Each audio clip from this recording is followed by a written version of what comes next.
Here's the headline that had me like my eyes bugging out like a cartoon earlier today. Last week, I think it was the day before Thanksgiving, 2,700 workers from this furniture company got a text message, were alerted via text that their jobs were immediately eliminated.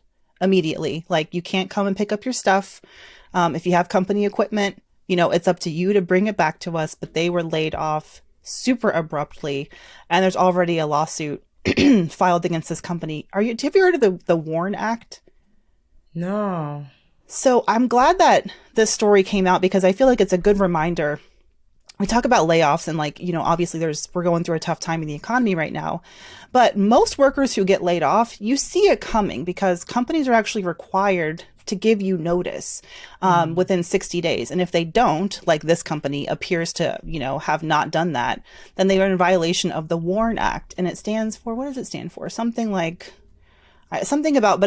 like alerting employees that there is going to be some sort of like cut to costs or labor. Employers who have 100 or more employees have to give 60-day calendar advance notice of planned closings and mass layoffs of employees. They can get around that if they offer severance. So like for Tesla, like Elon Musk, when he went into Twitter and just like slashed thousands of jobs, that technically on the first, part of the WARN Act would have violated it. But because they offered several months of severance, that's like how you sort of get around that. But this company wasn't offering severance. They just I don't know what the hell they were thinking. But if you were impacted by this, I think it's just a reminder that, listen, as soon as it benefits a company more to not have you, like they will cut you like nothing, but my heart goes out to everyone who was impacted. That was crazy. It said, it was Mississippi-based furniture company called United Furniture. Y'all are on the naughty list. Okay. Because how many employees did they have altogether? Did they say? That was the entire workforce. 27, like the whole thing, like 2,700. Many of whom were asleep, received a text message saying they were terminated effective immediately and no longer allowed to return to work. And they don't even get COBRA. Like, that's the bullshit here. They don't get COBRA. So imagine if like you're someone who's about to have a baby, or if you're going through like a chemo treatment or something, and all of a sudden, like, goodbye, your health benefits are gone. Dang, that's outrageous. Right. Yeah, and also too, I'm like, if you were gonna sue a company that's not gonna be here, obviously you're not letting go of everybody and still being here. So I wonder, what you know what I mean? Like, what can you do in instant? It's one thing if they're like, oh, I'm letting go of half the staff, and then there's a company to sue. But if it's basically the company is closing, then what? Yeah, well, the good news is that there is a worker named Toria Neal from Lee County, Mississippi. So she worked for UFI for more than 8 years, and she has been the employee who's filed a class action complaint. Okay. So like with the class action complaint, you file a proposed class action, then the court has to say, okay, you have a case, we'll certify the class. And then once the class is certified, like more people can join, that lawsuit. Okay. So shouts out to her, but they're still an entity, even if they file bankruptcy, you can file. That's the thing though. If they file bankruptcy, companies have their ways of getting away, like getting out of this kind of stuff. But I think that they need to be made an example of so that this does not happen because it's completely outrageous and not at all. And honestly, I know there's just a lot of people who are scared right now. Judging by the messages and things that I get, it's like, how do I prepare? What should I be doing? Yep. Because to your point, although there is an uptick in hiring in certain sectors, there's certainly massive layoffs in others. And then also just things cost more, it's such a crazy time because there's this like weird binary aspect where it's like, oh, this industry is wildly hiring. This industry is wildly cutting off. Like, oh, the, interest rates for mortgage are super high.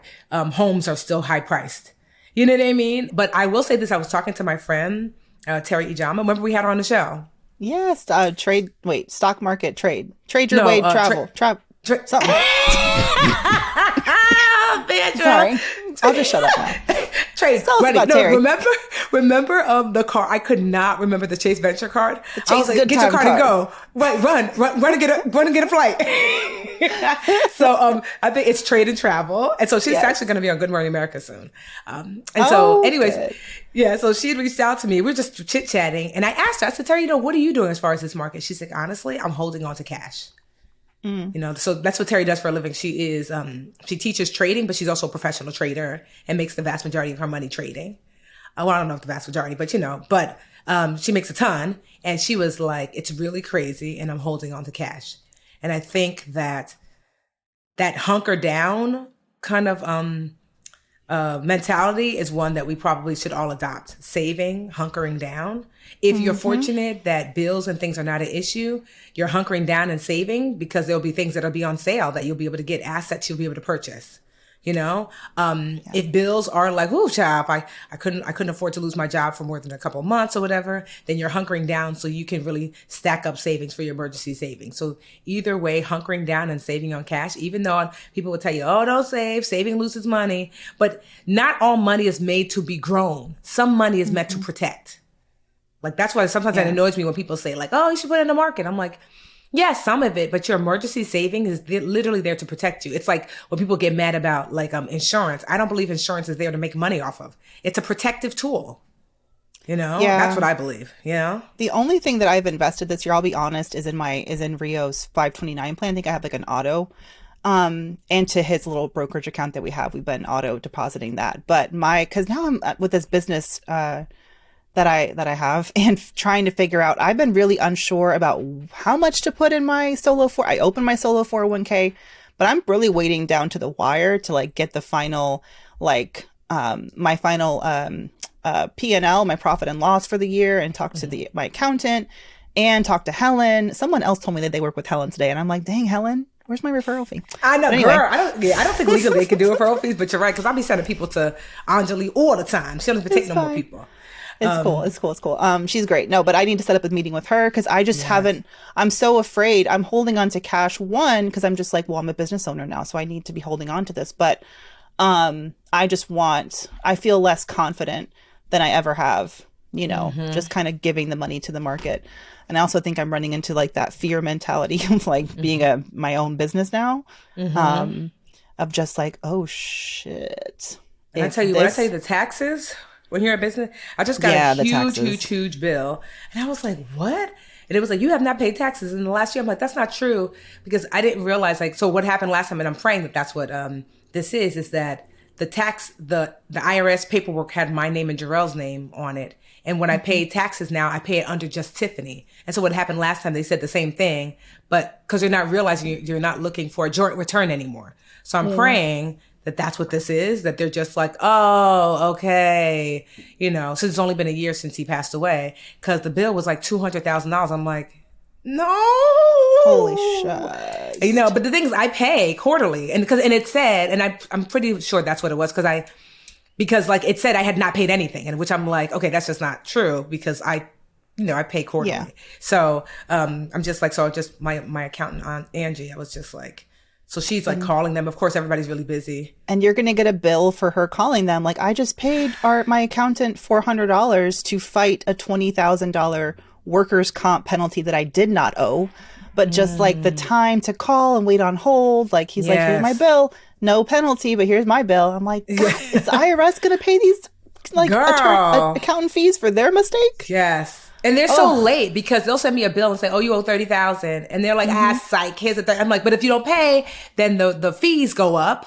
And even though it's just, when I tell you it's just a mess, I'm just like, but that's, this is what business be looking like. There's just so many transitions. It's the life we choose.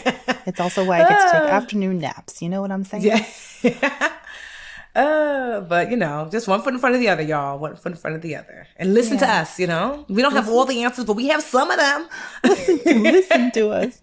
Yeah, and I will just say, for anyone approaching their careers, like, I feel like the advice about pulling back, hunkering down as far as financially, I don't want people to hunker down career wise to the point where they stay stuck out of fear. because like there's plenty, like you can get laid off just as easily from a company you've Mm-hmm. been at for 10 years as you can for a company you've been at for 10 months. Mm-hmm. So I'm still always in favor of like invest heavily in your professional brand so that you can make big career moves. Like Mm-hmm.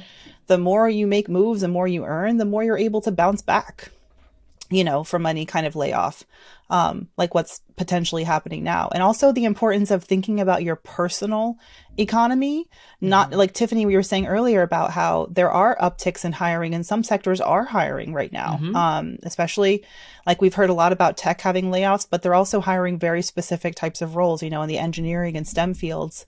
And educators still are in high demand because of what's happened from the pandemic and people getting burnt out. So think about your personal professional economy and like while you're reading the headlines, just Google around to see what hiring is like in your industry and follow those trends and try not to let the broader trend, you know, scare you and make you think that it's all like a dumpster fire because it's a mixed bag, to be honest. Hey, hey, hey, BA fan, we're on YouTube. Woohoo! Thank you so much for watching. Please like this video and subscribe to the channel. And while you're at it, why don't you go over to that little bell icon and just tap that for us. Show the BA fam how much you love us. And that way you'll also get notifications when new videos drop. Also, share the channel with a friend. We're always like, tell a friend, tell a friend, tell a friend. And thank y'all so much again for all the support.